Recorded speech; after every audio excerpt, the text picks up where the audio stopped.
temperaturas, a porosidade e assim por diante.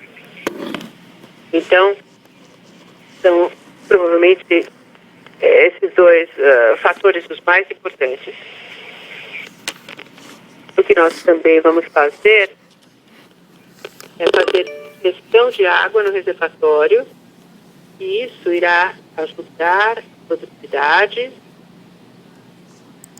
É importante sublinhar que, nesse momento, tudo que nós falamos com relação a 5 mil barris por dia, 7,5 mil barris por dia, tudo isso não considera a ingestão de água. Aliás, uma coisa muito importante a ser agregada é que, se tivermos uma ideia de como a exploração está acontecendo no reservatório, nós temos menos 0,5% de conteúdo de água no petróleo que nós estamos obtendo do reservatório, ou seja, um conteúdo de água muito baixo. É nossa intenção manter assim 0,2% de corte de água. É nossa intenção manter isso. É por isso que nós estamos colocando em 5 mil. Sim, mas eu estou tentando entender o que especificamente levou a essa produção, a um nível de produção menor. A qualidade do reservatório tem alguma coisa a ver com isso? Ou é só porque os dois poços estão drenando o mesmo reservatório? A produtividade não é mais baixa do que esperávamos, é excelente, mas para manter a pressão num bom nível, nós temos que injetar mais água do que esperávamos de início. Mas a produtividade dos poços é excelente e é exatamente o que esperávamos. Mas a pressão na parte inferior respeitar a níveis perigosos. Para que isso não aconteça, nós vamos ter de injetar água. Certo? Ok, acho que faz sentido. Com isso, vocês têm uma elevação na água injetada, seria mais na proporção de 1 para 1 agora? Não, atualmente estamos pensando no SX1, temos uma produção com injeção de água, uma injeção de água para 2 postos de produção. Então, isso não vai mudar no desenvolvimento total? Talvez mude. Podemos mudar eventualmente. Vai depender dos novos reservatórios, mas sim, podemos fazer 1 para 3, 1 para 2, alguma coisa nesse nível. E mais uma pergunta, se for possível. Como pensar a respeito da taxa de declínio anual de 5 mil, agora com essa queda para 5 mil? Bom, depende da ingestão de água. Nesse momento, nós estamos avaliando isso. É claro que nas nossas simulações, nós vamos ver qual a resposta depois da injeção de água. Então, nós estamos falando em 12 a 15%, que é normal em todo mundo. Depois da injeção de água, poderemos ter uma melhor estimativa. Ok, muito obrigada.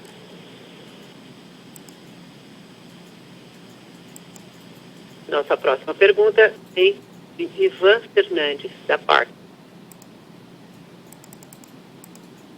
Boa tarde. Eu não consegui pegar o começo, mas ainda não vi. Acho que vai haver um guidance revisado no final deste ano, no final do ano que vem.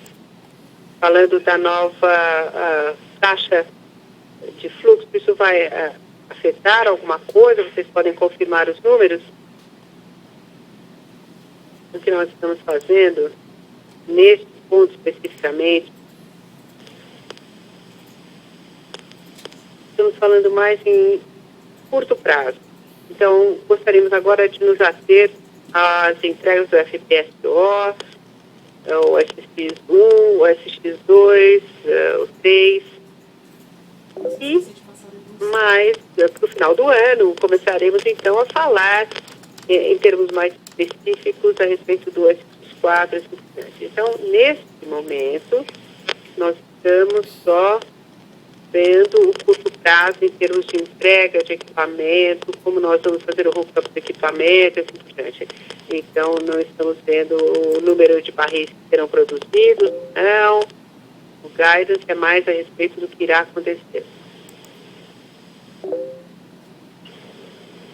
A outra pergunta seria sobre o cenário da empresa. Claro, vocês tiveram algumas questões com o fluxo de caixa nos próximos anos e vocês vão passar por um processo de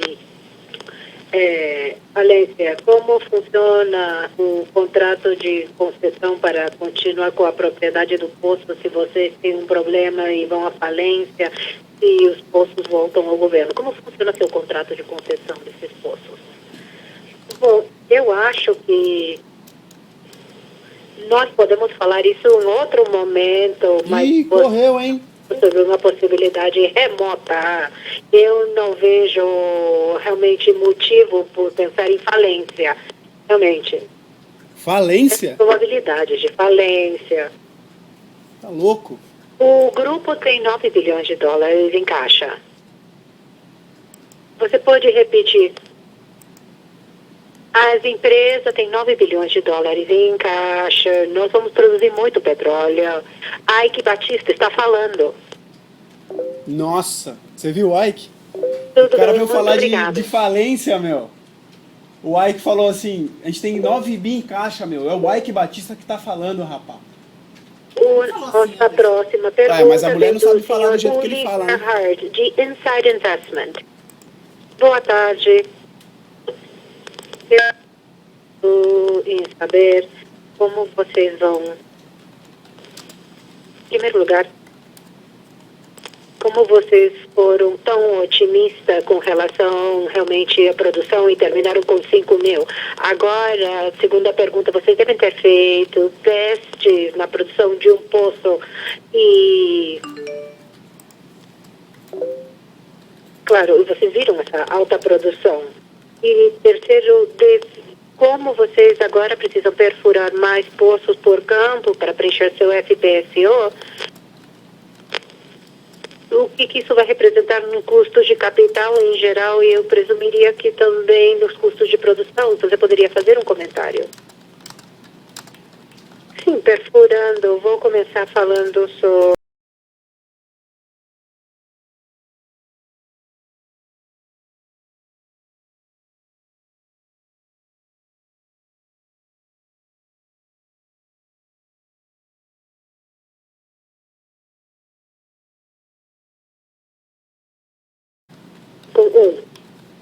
como você já ouviu, o índice de produtividade que tivemos no OGST 26 no 2010 foi acima de 100.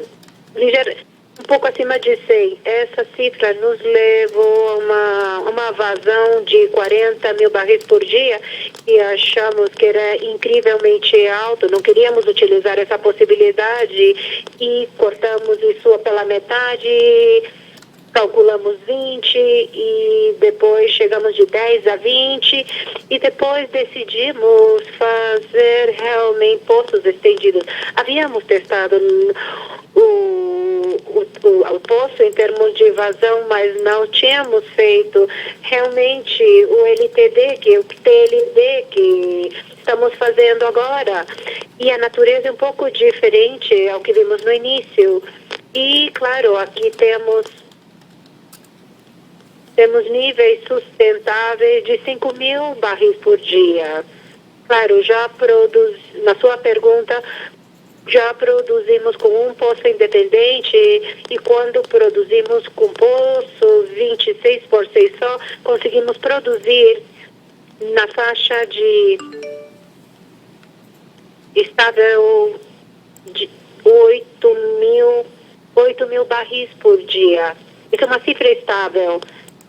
E atualmente produzimos OGX 68, que seria o segundo poço, independentemente, porque paramos o primeiro poço para fazer realmente a mudança da bomba centrífuga, da bomba submersível.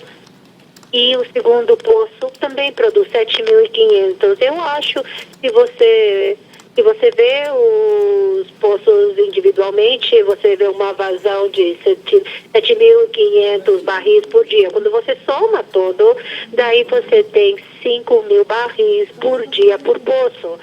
E é o que produzimos o mês passado, quando juntamos ambos os poços. Agora, com relação ao OPEX, realmente não muda muito ter mais poços.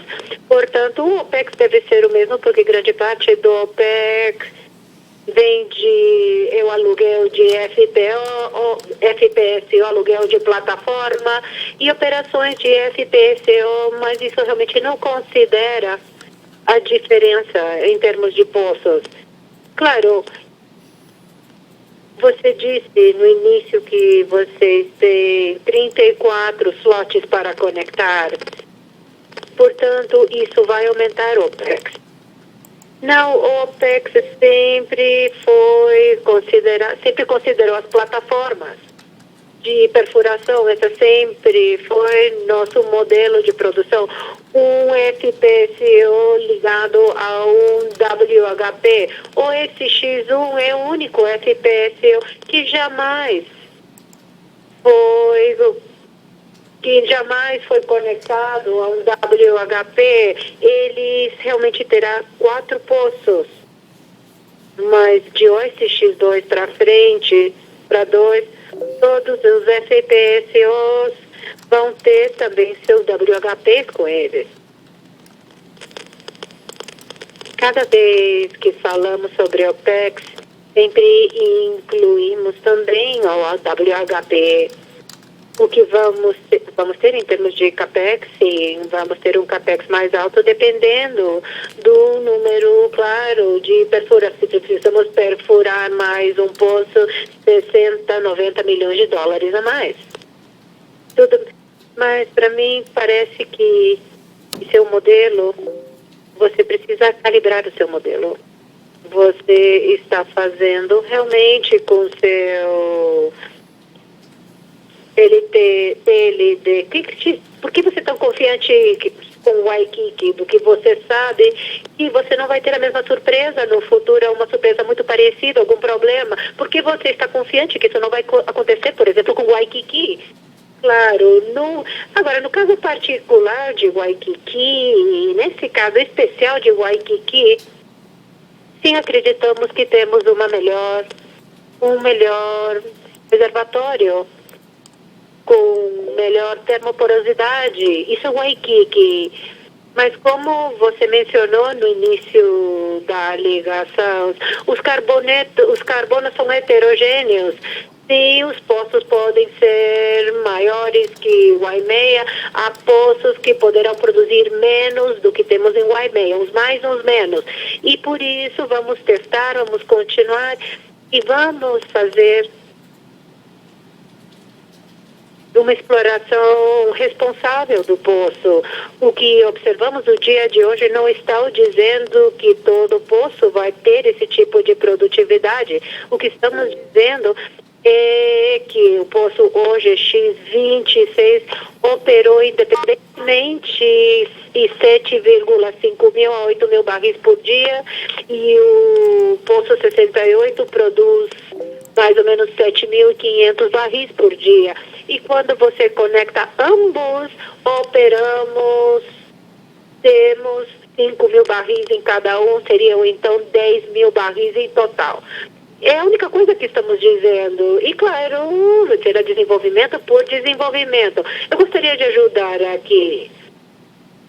Waikiki é diferente, porque Waikiki era como sempre arenoso, era calcífero, era arenoso calcífero. Portanto, é muito mais homogêneo que o resto, que as plataformas de calcários. e realmente é a diferença entre o Waikiki e o resto. E é motivo pelo qual temos 4 poços aí e por esse motivo esperamos realmente reservatórios mais homogêneos.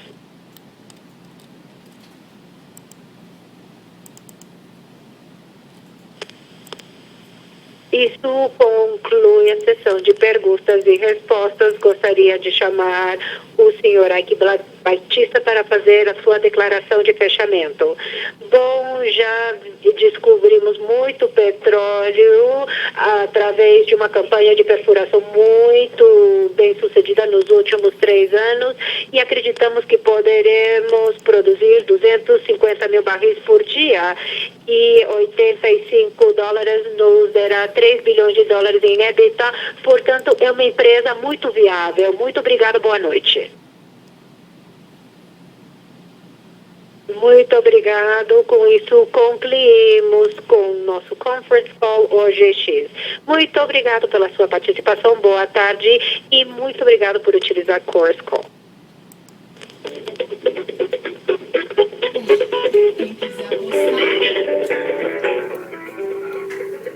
É isso aí. Conference Call da OGX se encerra por aí. E pelo que a gente pegou